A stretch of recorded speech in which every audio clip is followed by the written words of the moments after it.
हैदर करार शेर खुदा इमाम अली इब्ने तालिब तरीक़े इस्लाम का वो नाम है जिसे सुनकर खून जोश मारने लगता है। किला हैबर को फतह करते वक्त आपने कैसे जवां मर्दी का मुजाहरा किया, तरीक़े इस्लाम और दुनियाई तारीख में सुनहरे हरूफ से लिखा गया है। हैबर मदीना मुनव्वरा के करीब एक शहर था जहाँ पर यहूदियों की एक बड़ी तादाद आबाद थी। ये शहर मुसलमानों के खिलाफ साजिशों का भी अमाजगा था। जब भी मुसलमानों के खिलाफ कोई साजिश होती तो पता चलता कि ये हैबर से निकली हुई साजिश है। यहूदियों ने शहर हैबर के दिफा के लिए मजबूत किले बना रखे थे। हैबर की जमीन नहायत जरखेज थी। साथ ये शहर मुसलमानों के खिलाफ साजिशों में इस्तेमाल तो होता ही था, लेकिन ये मुसलमानों के तिजारती काफिलों को भी वहां से गुजरने नहीं देता था। जब हालात एक हद से बढ़ गए तो अल्लाह की रजा से मदीने से एक मुसलमानों का लश्कर नबी पाक सल्लल्लाहु अलैहि वसल्लम की क़यादत में हैबर की तरफ रवाना हुआ। इस्लामी लश्कर की तादाद 1600 मुजाहिदीन पर मुश्तमिल थी। कमोबेश 1400 पैदल और 200 घड़सवार थे। मदीना मुनव्वरा में मौजूद मुनाफिकीन के सरदार अब्दुल्ला इब्ने अबी ने हैबर के यहूदियों को एक कासद भेजा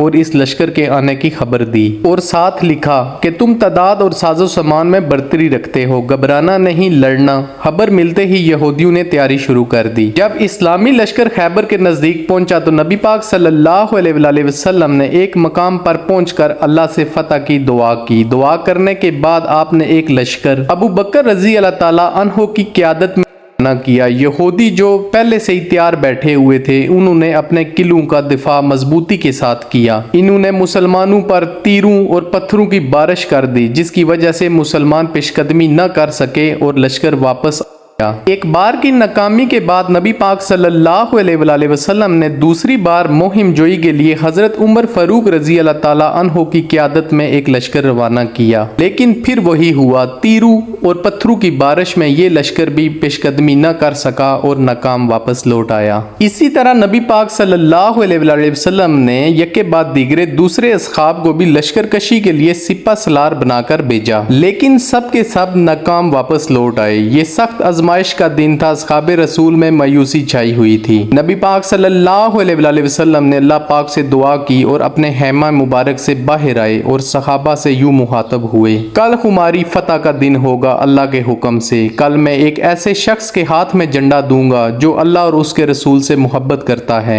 और अल्लाह और उसका रसूल भी उससे बहुत मोहब्बत करते हैं। वो शिकस्त खाने वालों में से नहीं है और न ही मैदान से मुंह मोड़ने वालों में से है। अल्लाह हैबर को उसी के हाथों से फतह अता करेगा इंशाअल्लाह ताला। लश्कर में मौजूद हर एक की ख्वाहिश थी कि कल सुबह जब नबी पाक सल्लल्लाहु अलैहि वसल्लम लश्कर के सरदार के हाथ में झंडा दें तो वो हाथ उसी का हो। अगली सुबह जब सब सहाबा इकराम नबी पाक सल्लल्लाहु अलैहि वसल्लम के पास जमा हुए, आपने पूछा अली इब्ने तालिब कहाँ हैं? सहाबा ने बताया कि उनकी आंखें ठीक नहीं हैं। नबी पाक सल्लल्लाहु अलैहि वसल्लम ने फरमाया, सहाबा जाओ और अली इब्ने तालिब को बुला कर लाओ। जब अली इब्ने तालिब नबी पाक सल्लल्लाहु अलैहि वसल्लम के पास आए तो आपने अपना लहाब दहन इनकी आंखों पर लगाया तो अल्लाह की कुदरत से हजरत अली की आंखें बिल्कुल ठीक हो गई। नबी पाक सल्लल्लाहु अलैहि वसल्लम ने झंडा अली के हाथ में दिया, साथ हदायत की कि पहले इन्हें अल्लाह का पैगाम देना, अगर वो मान जाएं तो उन पर रहम करना, लेकिन अगर वो ना माने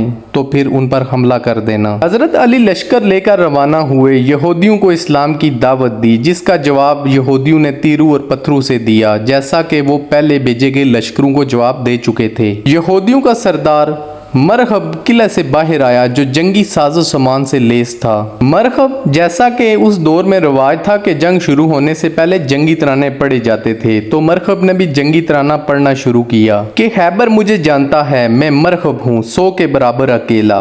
तो उसके जवाब में हजरत अली ने जंगी तराना पढ़ा, मैं वो हूँ जिसकी माँ ने मेरा नाम हैदर रखा, मैं शेर की तरह खौफनाक हूँ। मरहब आगे आया और तलवार से हजरत अली पर वार किया, लेकिन हजरत अली ने पैंतरा बदल कर उसका वार मिस कर दिया। इसका वार हजरत अली पर से मिस होना था कि हजरत अली ने जवाबी वार किया। हजरत अली ने मरहब को ऐसी जरब लगाई जो उसके सर को चीरती हुई उसके गले तक आ गई। मरहब जमीन पर गिरकर तड़पने लगा। यहूदियों की फौज हजरत अली पर टूट पड़ी, लेकिन अली की जुल्फिकार तलवार ने सबको ढेर कर दिया। हजरत अली इस लड़ाई में किले के दरवाजे के पास लड़ रहे थे कि आपकी ढाल गिर गई, तो आपने किले के दरवाजे को उखाड़कर इसे ढाल बना दिया। ये दरवाजा इतना वजनी था कि जंग के इख्तिताम पर जब इस दरवाजे को वहां से हटाने की कोशिश की गई तो 70 लोगों ने मिलकर इसको उठाया। अल्लाह पाक ने हजरत अली के हाथ से खैबर की फतह अता फरमाई। यहूदियों की इस शिकस्त से अरब की जमीनों पर यहूदियों का जो रुअब दबदबा था वो जाता रहा। हजरत अली को फातेह खैबर की सिंध मिली जो रहती दुनिया तक बरकरार रहेगी।